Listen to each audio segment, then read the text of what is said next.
Video yathu ya lero tionesana mmene tingapangire ma Facebook account yathu kuti anthu asamatipange tag. Ndimo sara nthawi tisegule Facebook tione kuti timatani. Enanso mwina kumafunsa kuti tag iyo ndiye munthu amapanga tag zimaoneka motani kwa account kwakuko. Ndizichazo kuti ukapita ku profile chonchi malo mokuti apapo uzingoona maposti ako okha. Kumabweranso maposti a anthu ena osiyanasiyana amaoneka kumene kuko okuti una posta siwe. Ndena amatha mwina kupangira share mwina zinthu zolaula ndi azinzake. Ndiye tionesaneni kuti zinthu ngati zimenezozo tingazichose motani.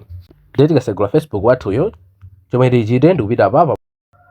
Kenako tiseseresa m'musi pa settings and privacy settings. Kenako tiseseresa.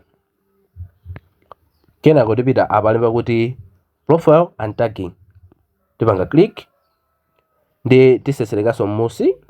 Chachikulu chimakhala apa alemba kuti review posts that you are tagged in before the post appears on your profile. Pamene papa mukuyena kuti mupasiye on.